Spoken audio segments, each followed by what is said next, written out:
तो hello guys, आज के इस वाले वीडियो में मैं BTTH की एपिसोड 168 को एक्सप्लेन करने वाला हूँ। और अगर आपने पिछले वाले एपिसोड नहीं देखे तो जाकर के जरूर से ही देख लेना, मैंने लिंक वीडियो के डिस्क्रिप्शन में दे दिया है। तो चलिए बिना कोई बकवास किए बढ़ते हैं हम वीडियो की तरफ। तो वीडियो की स्टार्टिंग वहीं से होती है जहाँ हमारा लास्ट एपिसोड खत्म हुआ था, जहाँ पर हमने देखा था कि जैसे ही शाओयान हेवन डीमन पूल में एंटर हुआ था, शाओयान को एक हड्डियों तक उतर जाने वाली इंटेंस दर्द महसूस होना शुरू हो गया था। ये दर्द इतना गहरा था मानो उसकी पूरी त्वचा जल रही हो और मांसपेशियां किसी अदृश्य ताकत द्वारा मरोड़ी जा रही हो। यही एकमात्र एहसास था जो शाओयान को तब हुआ जब उसने हेवन डीमन ब्लड पूल में छलांग लगा दी। उस पूल के अंदर भरी हुई थी एक बेकाबू हिंसक एनर्जी जो चारों दिशाओं से शाओयान के शरीर पर ऐसे टूट पड़ी जैसे अनगिनत जहरीले सांप हो जो हर हिस्से को चीरते चले जा रहे हो। एंशिएंट हेवनली डीमन पाइथन ने इस ब्लड पूल में कुछ अजीब चीजें डाली थी जिनकी वजह से इसके अंदर की एनर्जी में जबरदस्त करोसिव गुण पैदा हो गए थे। जैसे ही वो एनर्जी की टेंड्रिल्स शाओयान की स्किन से टकराई, सफेद धुएं की लहरें उठी और वो दर्द, ऐसा दर्द जैसे दिल को चीरता चला जाए। शाओयान ने अपने सीने में एक ठंडी तेज सांस भरी। उस दर्द को सहते हुए उसकी हथेली ने एक नया सील बनाया और तभी उसके शरीर से हेवनली फ्लेम इरप्ट हुआ। एक गोल्ड फ्लेम बैरियर बन गई जिसने उसे चारों तरफ से घेर लिया। अगर मैं तुम्हारे क्रिएटर को खत्म कर सकता हूँ तो फिर तुम हेवन डीमन ब्लड पूल, तुम क्या चीज हो। जैसे ही हेवनली फ्लेम प्रकट हुई, वो बेकाबू एनर्जी जल उठी। जलते ही एक छनछनाती आवाज आई जैसे कि पूरी एनर्जी वेपराइज हो रही हो। और जैसे जैसे हेवनली फ्लेम ने उस एनर्जी को रिफाइन करना शुरू किया, वो वाइल्ड एनर्जी धीरे धीरे शांत होती चली गई और अब वो एकदम शुद्ध फॉर्म में शाओयान के शरीर में समाने लगी। शाओयान ने गहरी सांस ली। अब जाकर थोड़ी राहत महसूस हुई। हेवनली फ्लेम ने उस करोसिव हिस्से को तो नष्ट कर दिया था, पर जो एनर्जी बची वो शाओयान के लिए बेनिफिशियल थी। जैसे जैसे एक के बाद एक प्योर एनर्जी की लहरें शाओयान के शरीर में समाती गई, वो महसूस कर सका कि वो एनर्जी उसकी स्किन, मसल्स और हड्डियों में घूम रही थी। हर बार जब ये एनर्जी अब्सॉर्ब होती, शाओयान को साफ महसूस होता कि उसका शरीर और ताकतवर हो रहा है, धीरे धीरे लेकिन निरंतर। ये जगह तो सच में एक परफेक्ट ट्रेनिंग ग्राउंड है। उसके दिल में खुशी की लहर दौड़ गई।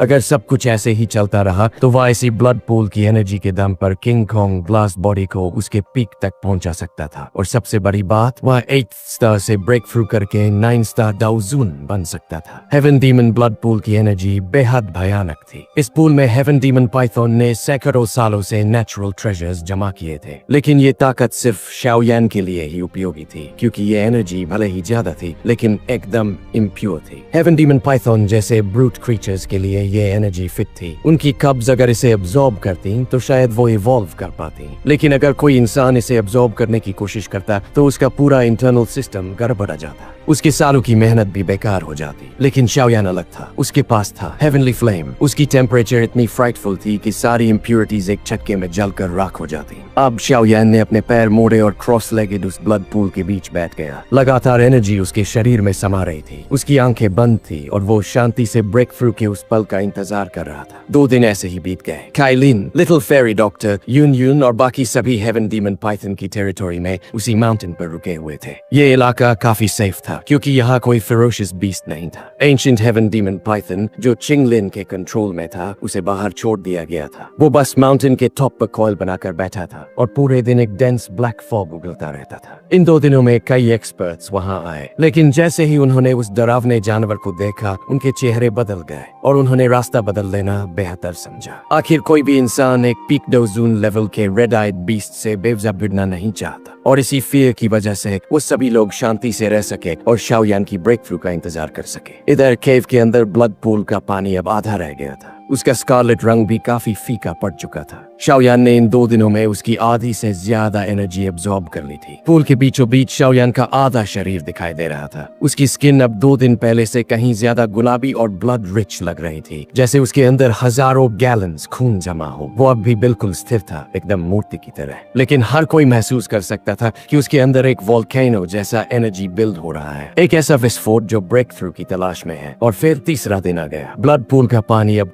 पूरी तरह सूख चुका था। अब उस सूखे पूल में दिखने लगे सैकड़ों हजारों डेंस व्हाइट बोन्स। इन बोन्स में कुछ अजीब अनजाने पदार्थ भरे थे और शाओयान उन्हीं हड्डियों के बीच बैठा था। उसकी स्किन के नीचे एक blood coloured light quietly circulate हो रही थी। 2 घंटे एकदम शांत, लेकिन फिर अचानक एक इनविजिबल रिपल उसके शरीर से फैल गया। उस रिपल की ताकत से आसपास की सारी बोन्स पाउडर बन गई। ये रिपल आगे बढ़ा और पहाड़ की दीवार से टकराया। पूरा केव हिल गया और तभी शाओयान की ऑरा बेकाबू रफ्तार से ऊपर चढ़ी, एक वोल्केनो की तरह फट पड़ी और फिर एक गूंजती आवाज उसके सोल की गहराई से आई और उसी के साथ दोची पूरे शरीर में उबल पड़ा। उसके बाल उड़ने लगे, कपड़े फड़फड़ाने लगे और उसके बैठने की जगह से दरारें निकलकर पूरे पूल बेसिन में फैल गई। शाओयान की बंद आंखें अब खुल चुकी थी। उसकी आंखों में एक ब्लड ग्लो चमक रहा था। किंग कॉन्ग ग्लास बॉडी, उसके गले से निकली ये गूंजती चीख और उसी पल एक सुनहरी चमक उसके शरीर से फूट पड़ी। उसका शरीर फूलने लगा। 10 फीट, 30 फीट, 50, 70, 80, 9 फीट और जैसे ही उसने बॉटल नेक छुआ उसकी ग्रोथ रुक गई। लेकिन शाओयान झुकने वालों में नहीं था। उसका चेहरा लाल हो गया और उसने फिर से चीख मारी और इस बार 90 फीट का आकृति, एक पूरी तरह से सोने का बना हुआ जायंट जो उस पहाड़ के बीच खड़ा था। उसकी बॉडी से निकल रही थी एक ओवरबेयरिंग इंडिस्ट्रक्टिबल ऑरा। अचानक उसने जोर से अपने पैरों को जमीन पर पटका। जमीन 10 मीटर नीचे धंस गई और उसी पल वो गोल्डन जायंट बना शाओयान एक कैनन बॉल की तरह ऊपर की ओर लॉन्च हो गया। एक भारी धमाके के साथ उसने पहाड़ की छत को तोड़ दिया और अगले ही पल वो आकाश में दिखाई दिया। उस जायंट बॉडी ने गगनचुंबी हवा में रुककर एक दिल दहला देने वाली दहाड़ मारी। उसकी गूंज बहुत दूर तक गई। उधर जैसे ही काइलिन और बाकी लोगों ने वो जोरदार हलचल महसूस की, वे तुरंत हवा में उड़े और देखा कि एक गोल्डन फिगर पहाड़ को चीरते हुए ऊपर जा रहा था। काइलिन ने उसकी ऑरिक इंटेंसिटी को महसूस किया और सॉफ्टली कहा, उसकी ऑरा बढ़ चुकी है। क्या वो 9 स्टार डोजून बन चुका है? एल्डर चिंगचेन ने एक लंबी सांस ली। जूनियर पेविलियन चीफ की ट्रेनिंग स्पीड वाकई काबिल तारीफ है। मैंने अपनी पूरी जिंदगी लगाई इस लेवल पर आने में और वो इतनी कम उम्र में पहुंच चुका है। फ्लावर सेक्ट के एल्डर्स भी हैरान रह गए। जब उन्होंने शाओयान को पहली बार देखा था वो बस 2 स्टार डोजून था, लेकिन अब सिर्फ 2 साल में वो 9th स्टार तक पहुंच चुका है। उन्हें खुद पर शर्म आ रही थी, लेकिन एक और इंसान भी थी जो चुपचाप उसे देख रही थी, नालन यनरन। उसकी आंखों में एक हल्की उदासी, एक पछतावा था। वो लड़का जिसे वो कभी बेकार समझती थी, जिसे उसने रिश्ता तोड़ दिया था, आज वो इतना आगे निकल चुका है कि उसे देखना तक मुश्किल हो गया और अब शायद वो उसी इंसान से थोड़े जज्बात रखने लगी थी जो कभी उसका मंगेतर हुआ करता था। शायद यही मेरा उस वक्त का प्रायश्चित है, उसने अपने दिल में सोचा। और तभी एक गूंजती दहाड़, बिल्कुल किसी थंडर जैसी, जो चारों तरफ फैलती चली गई और धीरे धीरे दूर गुम होती गई। और जैसे ही वो रोर फेड होने लगी, आकाश में चमकता हुआ वो गोल्डन फिगर धीरे धीरे सिकुड़ने लगा। उसका आकार वापस सामान्य हो गया और उसी वक्त शाओयान का शरीर भी हिला। वो एक सोने की किरण में बदलकर सबकी ओर हंसते हुए उड़ता चला आया। जूनियर पेविलियन चीफ एल्डर चिंगचेंग मुस्कुराकर बोले जब उन्होंने शाओयान को उड़ते हुए आता देखा। शाओयान ने हंसते हुए जवाब दिया, बस किस्मत की बात थी, एक लकी ब्रेक थ्रू।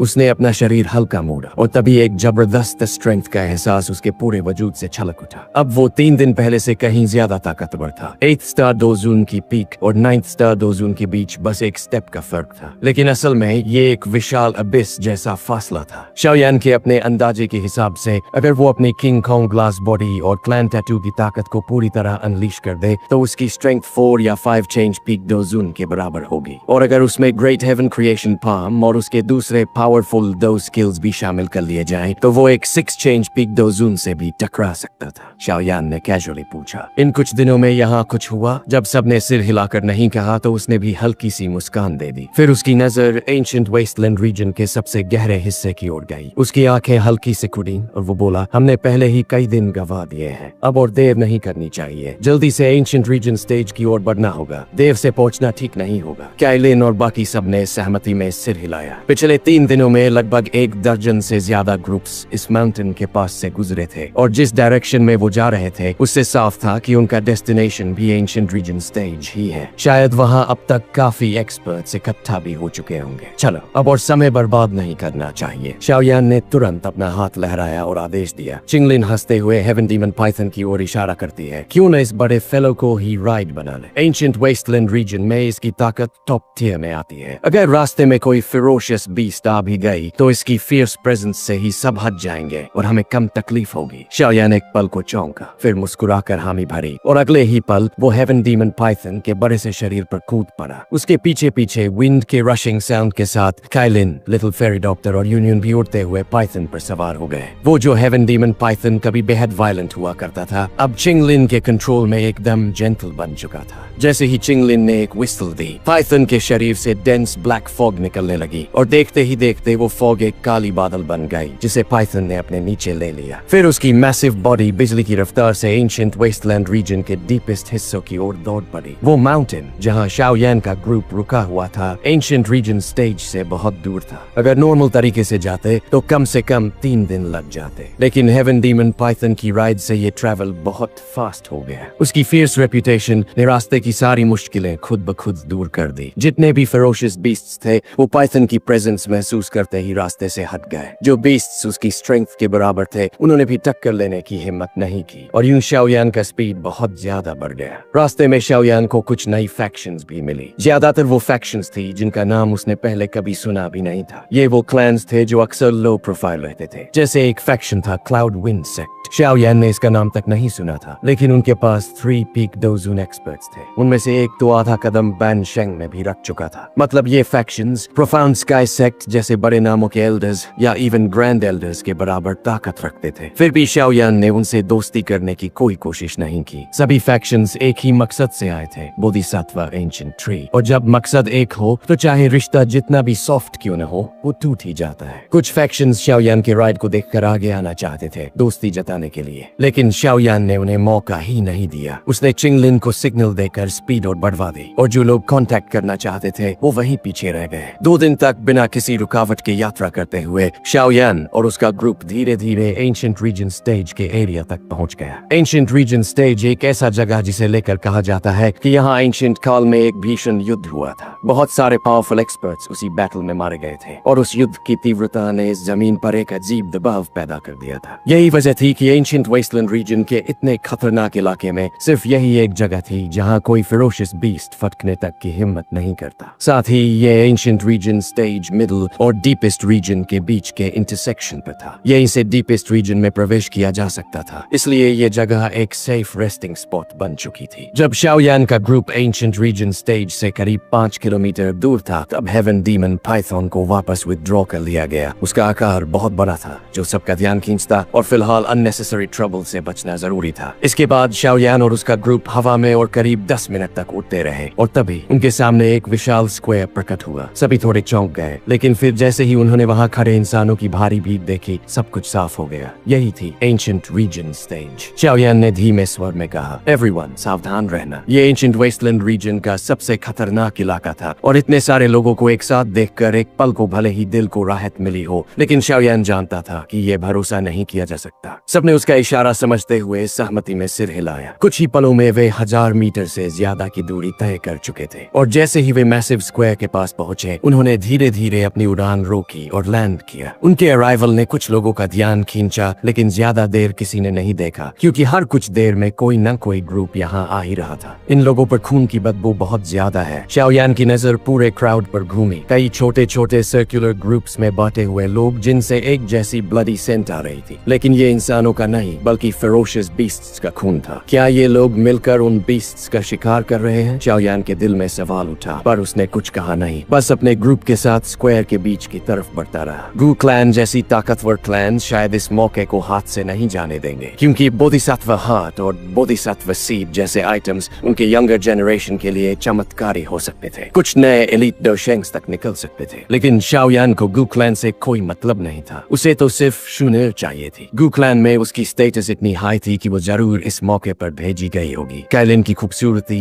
यूनियन की शालीनता और लिटिल फेरी डॉक्टर की डिवाइन प्रेजेंस, इनके कारण उनका ग्रुप स्क्वायर में काफी अटेंशन अट्रैक्ट कर रहा था। कुछ लोगों की निगाहें तो इतनी बोल्ड थी कि उन तीनों के चेहरे भी ठंडे पड़ने लगे। शाओयान चारों तरफ देखता रहा, लेकिन कोई जान पहचान वाला नहीं मिला और जैसे ही वो स्क्वायर के सेंटर के पास पहुंचा, उसने एक बात नोट की। जो लोग बीच में थे उनकी ऑरा ज्यादा स्ट्रॉन्ग थी और जो लोग बाहर थे वो कंपैरेटिवली वीकर। ये नेचुरली हुआ था या किसी ने जानबूझकर ऐसा किया था, ये समझ नहीं आया। शाओयान ने भौहें सिकोड़ ली, लेकिन उसकी रफ्तार धीमी नहीं हुई और फिर वो सबकी नजरों के सामने स्क्वायर के मिडिल तक पहुंच गया और वहीं उसके सामने आया एक मैसिव स्टोन स्टेज जो लगभग 1000 फुट लंबा और 2 मीटर ऊंचा था। कुछ लोग उस स्टेज पर भी मौजूद थे कम संख्या में, लेकिन उनकी एक बात कॉमन थी, उनकी ऑरा बेहद शक्तिशाली थी। शाओयान एक पल को रुका, लेकिन फिर कोई ज्यादा सोच नहीं की। उसकी नजर स्टेज पर घूमी और तभी एक हल्की मुस्कान उसके चेहरे पर आई, क्योंकि अब वो पहचान चुका था कुछ पुराने परिचित चेहरे, खास तौर पर भीड़ में बैठी वो हरी पोशाक वाली सुंदर लड़की जिसकी आंखें बंद थीं, लेकिन जिसकी मौजूदगी ने शाओयान की आंखों में एक नर्म चमक ला दी। चलो कुछ पुराने लोगों से मिल लेते हैं, शाओयान ने सबको कहा और स्टेज की ओर बढ़ चला। लेकिन जैसे ही उसने स्टोन स्टेज पर कदम रखा, वो महसूस कर सका एक ठंडी नजरें उस पर गड़ी हुई थी और उसी के साथ एक ठंडी आवाज हवा में गूंज उठी, ये जगह तुम्हारे लायक नहीं है, भाग जाओ। शाओयान के कदम वहीं रुक गए। उसने धीरे से अपना सिर घुमाया और मुस्कुराते हुए होंठों के किनारे हल्का सा आंख बनाते हुए बोला, फेंगचिंग ए। स्टोन स्टेज पर जैसे ही वो आइसी कोल्ड वॉइस गूंजी, सभी की नजरें हैरानी से उस डायरेक्शन में मुड़ गई। कुछ लोगों की आंखों में तो साफ ग्लोटिंग एक्सप्रेशंस थे, जैसे मानो वो शाओयान और फेंगचिंग एर के बीच होने वाले टकराव का मजा लेने वाले हों। शाओयान के जी। फेंगचिंग एर की आवाज ने स्टोन स्टेज के एक कोने में बैठे गू क्लैन के ग्रुप का ध्यान भी अपनी तरफ खींचा। वही बैठी वो ग्रीन क्लोथ्ड यंग लेडी जो अभी तक अपनी आंखें बंद करके शांत बैठी थी, उसने अचानक अपनी आंखें खोली। उसकी नजर सीधे उस स्किनी लड़के पर पड़ी जो अभी अभी स्टोन स्टेज पर चढ़ा था। एक पल को वो चौंकी, फिर उसकी आंखों में एक हल्की सी खुशी की चमक आ गई। बगल में बैठे सिल्वर रोब मैन जो गू क्लैन के 4 ग्रेट जनरल्स में से एक गू हुआ था, उसने हल्की मुस्कान के साथ कहा, लगता है शाओयान किसी मुश्किल में फंस गया है। वही गू हुआ जो पहले हेवनली टूम में शाओयान के साथ ट्रेनिंग कर चुका है। शाओयान का चेहरा थोड़ा सख्त हो गया। उसने फेंगचिंग एर की तरफ देखते हुए कहा, यह हेवन डीमन फीनिक्स ट्राइब तो हद ही पार कर रही है। गू चिंगयांग ने धीरे से हंसते हुए जवाब दिया, घबराओ मत, शाओयान खुद संभाल लेगा। उसे साफ महसूस हो रहा था कि शाओयान अब 9 स्टार डोजुन बन चुका है, और अगर वो 5 स्टार डोजुन होते हुए भी गू याओ जैसे 8 स्टार पीक लेवल एक्सपर्ट को हरा चुका है, तो अब तो ये और भी आसान है। सुनेर ने धीरे से सिर हिलाया। उसकी आंखें एक पल को शाओयान के पीछे खड़ी चाइलिन पर ठहर गई और उसकी आंखों में हल्की सी अनजानी सी फ्लक्चुएशन उभरी। अब तक जो स्टोन स्टेज पर शोर था वो एकदम शांत हो गया। हर किसी की नजर अब शाओयान पर टिक गई थी। एक शोर मचाती लड़की, इस पर ध्यान देने की जरूरत नहीं है। शाओयान बस मुस्कुराया, बिना पलटे फेंगचिंग एर की तरफ पीठ किए हुए ही बोला और सीधे स्टेज की ओर कदम बढ़ा दिए। फेंगचिंग एर का चेहरा गुस्से से हरा पड़ गया। उसकी आंखों में बर्फ जैसी ठंडक थी। उसने हाथ घुमाया और एक कलरफुल एनर्जी पिलर बिजली की तरह फटते हुए शाओयान की ओर लपका। शाओयान की चाल थमी। उसने अपना बायां हाथ उठाया और उस कलरफुल पिलर को एक झटके में पकड़ लिया। उसी पल उसके हाथों से एक फ्राइटनिंग हेवनली फ्लेम बाहर निकली और उसी पिलर के जरिए फेंगचिंग एर की तरफ चपटी। फेंगचिंग एर ने अपनी उंगलियों से वो पिलर बीच में से काट दिया, लेकिन तभी उसके शरीर से एक एंशिएंट और एक्सट्रीमली पावरफुल ऑरा चारों तरफ फैल गया। एक अर्थ शेकिंग फीनिक्स क्राई भी हवा में गूंजा। ये फीलिंग, ये सच में एंशिएंट हेवन फीनिक्स का ही है। शाओयान के मन में एक हल्का सा झटका लगा। उसे याद आया कि ऐसी ही ऑरा उसने एंशिएंट फॉरेस्ट में एक मरे हुए हेवन डीमन फीनिक्स स्केलेटन के पास महसूस की थी। फेंगचिंग एर ने नफरत से भरी आवाज में चीखा, शाओयान, आज तू अपनी जान से मेरी तकलीफ का बदला देगा। असल में जब शाओयान की टीम ने ड्रैगन फीनिक्स ओरिजिन फ्रूट छीना था, तो उसके बाद फेंगचिंग एर की टीम को पनिशमेंट झेलनी पड़ी और तब उन्हें एंशिएंट फॉरेस्ट से लाया गया हेवन फीनिक्स कॉर्प्स मिला, जिसमें थोड़ी सी एसेंस ब्लड छिपी थी। वो भी इतनी कमजोर कि उसे पाने के लिए 80 लोगों में बोन ट्रांसप्लांटेशन करना पड़ा, पर इन 10 में से 8 की मौत हो गई। सिर्फ 2 लोग ही जिंदा बचे और उनमें से एक थी फेंगचिंग।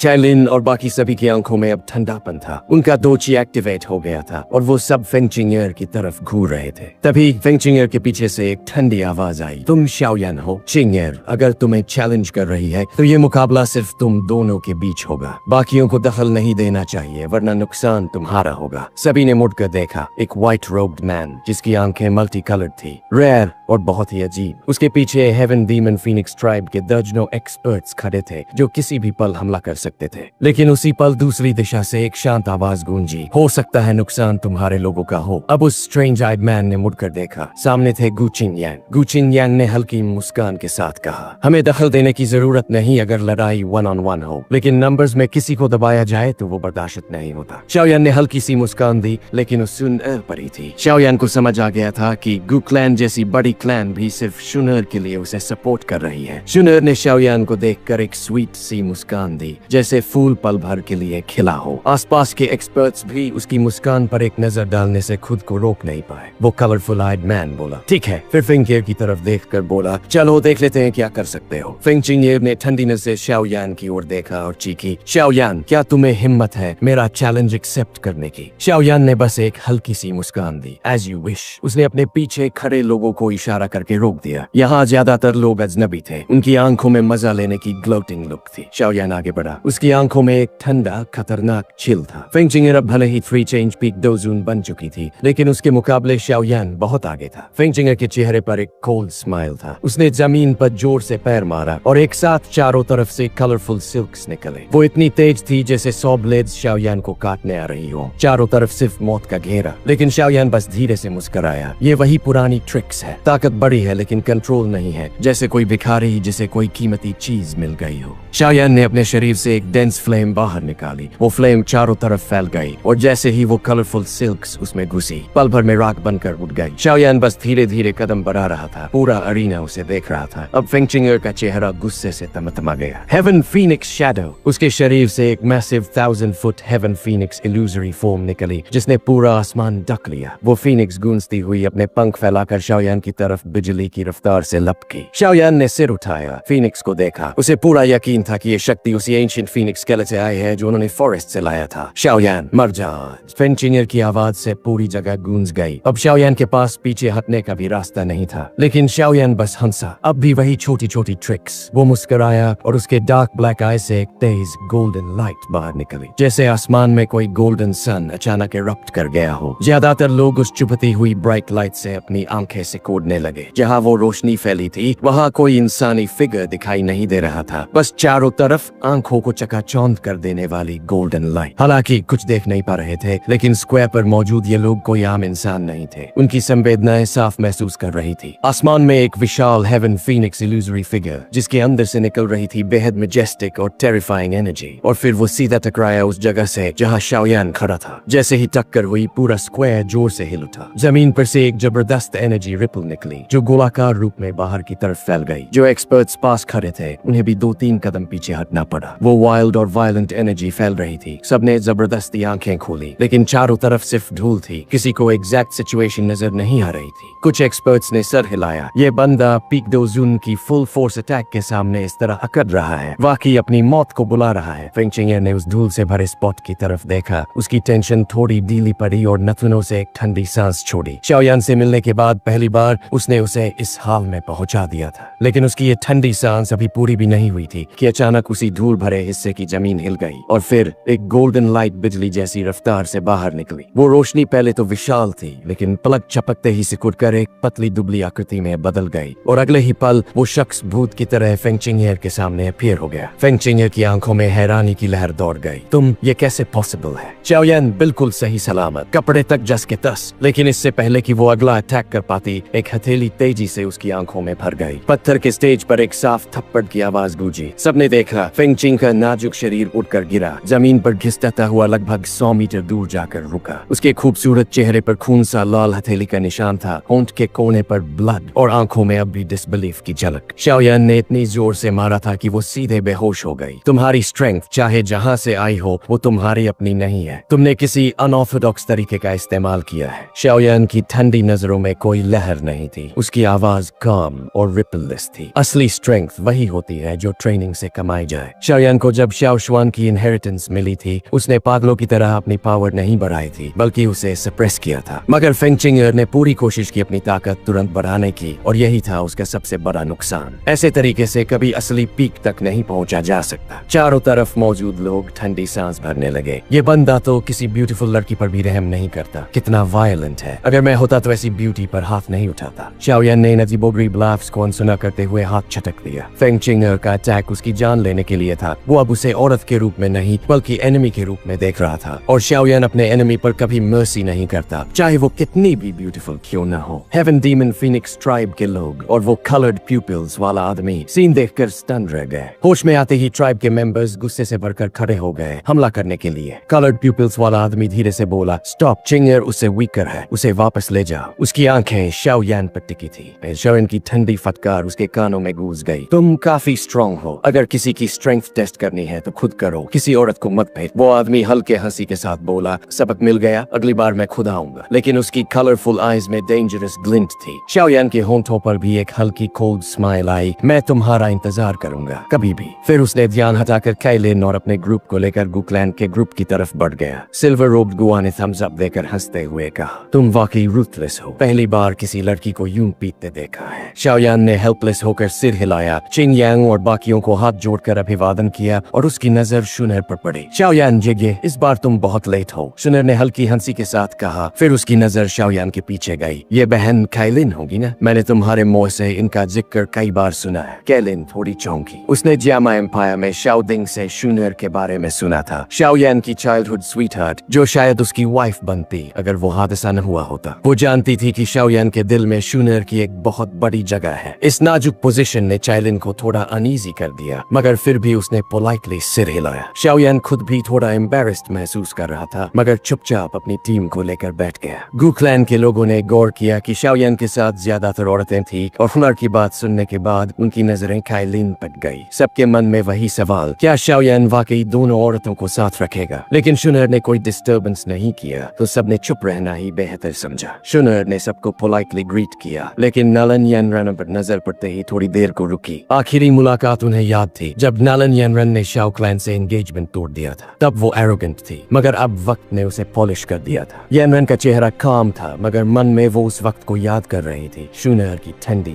धीमी आवाज, लेडी नालन, उम्मीद है जो आज किया है उसका पछतावा नहीं होगा। वो पछतावा सच में आ चुका था, लेकिन अब उसका कोई फायदा नहीं। शाओयान जी, तुम एंशिएंट वेस्टलैंड रीजन में बोधिसत्व एंशिएंट ट्री के लिए आए हो, सही? शाओयान ने तुरंत सिर हिलाया। शुनर के काम व्यवहार ने उसके दिल में और गिल्ट भर दिया। अगर हम और नॉर्थ की तरफ जाएं तो डीपेस्ट पार्ट में बोधिसत्व एंशिएंट ट्री मिलेगा, लेकिन उससे 50 किलोमीटर पहले एक फेरोशियस बीस्ट आर्मी ने पूरा रास्ता घेर रखा है। वहाँ से गुजरे बिना आगे पहुँचना नामुमकिन। पिछले कुछ दिनों में सबने कोशिश की है, मगर नाकाम रहे। उनकी तादाद बहुत बड़ी है और कुछ बेहद पावरफुल बीस्ट्स भी है, इसलिए सबको साथ मिलकर लड़ना होगा। और हाँ, वो टेम्पररी अलायंस उसी ने सजेस्ट किया था, वो हॉल ऑफ सोल से है और हन क्लैन की यंगर जनरेशन के उन 2 लोगों में से एक है जो शायद अगला क्लैन चीफ बने। शाओयान का दिल धक से रह गया। उसकी नजर शुनर की दिशा में घूमी। सूरज की रोशनी शुनर के चेहरे पर पड़ रही थी, जो प्योर लोटस जैसी लग रही थी, बिल्कुल अलग कैलिन की सेडक्टिव ब्यूटी से।